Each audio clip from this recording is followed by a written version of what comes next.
Місце зустрічі – стадіон Олімпійський. Володимир Зеленський та Петро Порошенко домовляються про дебати перед другим туром президентських виборів.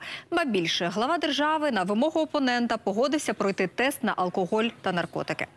Чи можна провести політичний двобій не в телевізійній студії, як передбачено законом, а на футбольній арені? І чи не здадуть у когось із кандидатів нерви останньої миті? Ми продовжуємо цикл «Україна обирає президента». 31 березня. Одразу після оголошення результатів екзит-полу Петро Порошенко заявляє, дебати – важливий елемент демократії, без них нікуди. Вибори в другому турі і ключовим елементом мають бути передвиборчі дебати. Володимир Зеленський тоді ніби й підтвердив готовність до такої зустрічі, та згодом у його штабі завагалися.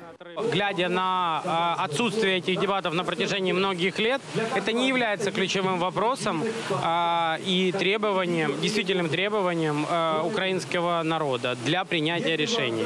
Та вчора Зеленський таки відповів – точно згоден, але має умови. Дебати мають відбутися на НСК «Олімпійський», кандидати здадуть аналізи на вміст у крові, алкоголю та наркотиків. На відповідь Порошенко має добу. Гарант часу не згаяв. Дебати – це серйозна дискусія про стратегію розвитку країни, про цінності, про історичний вектор, про пріоритети. Країна не просто обирає, вона довіряє свою долю.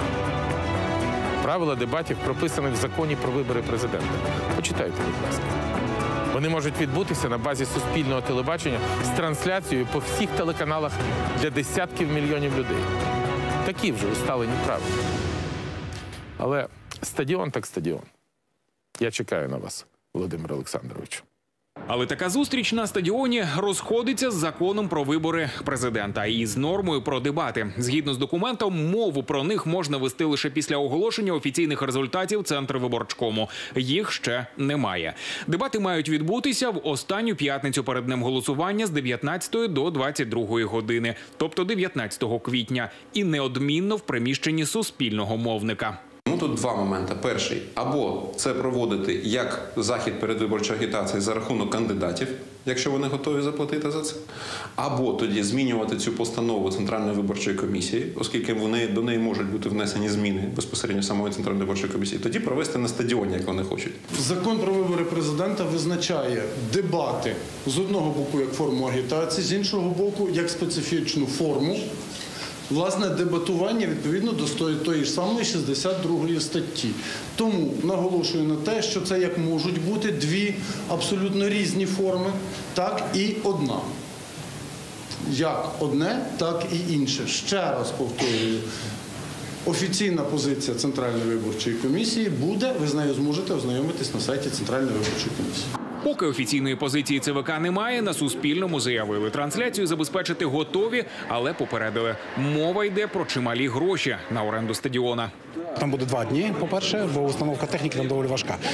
По-друге, основне – це світло і звук, який має бути там забезпечений. Плюс оренда самого цього. Я не знаю, скільки це. Для порівняння просто. Концерт Вакарчука на тому самому НСК Олімпійському обійшовся десь $500 000 продакшну, який це робив. І було зроблено дуже гарно, нормально, класно, без всіляких. От приблизно в таких сумах ми і думаємо. У штабі Петра Порошенка вже підтвердили готовність заплатити половину вартості оренди з виборчого фонду і навіть відзвітувати за кожну копійку. Цього ж чекають і від Володимира Зеленського. А ще пішли в контрнаступ. Пропонують кандидатам вже завтра зранку здати аналізи. Петро Порошенко завтра о 9 годині ранку чекає на Володимира Зеленського в медичному пункті стадіону Олімпійський, якого Зеленський, власне кажучи, сам обрав для проведення дебатів, для здачі всіх необхідних аналізів. Це, безумовно, особисте і принципове рішення Порошенка погодитися йти на стадіон. Що була дискусія, було багато голосів проти. На знак ще раз поваги до виборців Зеленського, за нього дійсно проголосувало багато людей. Раз комфортно кандидату бути там, а для суспільства дебати є важливими, хай буде стадіон. У Нацполіції своєю чергою заявили, якщо рішення про дебати таки ухвалять, правоохоронці напоготові.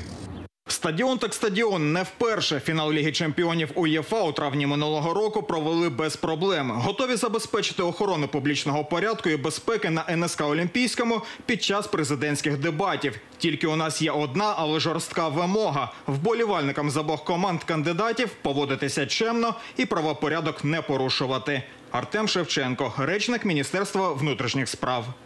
У самому ж НСК «Олімпійський» на запит сьогодні відповіли, поки що не можуть точно назвати можливої дати проведення дебатів, але пообіцяли днями провести офіційну прес-конференцію. Віталій Тарасов, Катерина Федотенко, Тетяна Попова. Сьогодні канал «Україна». І як щойно стало відомо, кандидат у президенти Володимир Зеленський погодився здати аналізи. Утім, час і місце запропонував свої, теж завтра, але на годину раніше, ніж Порошенко, і не на Олімпійському, а в приватній клініці.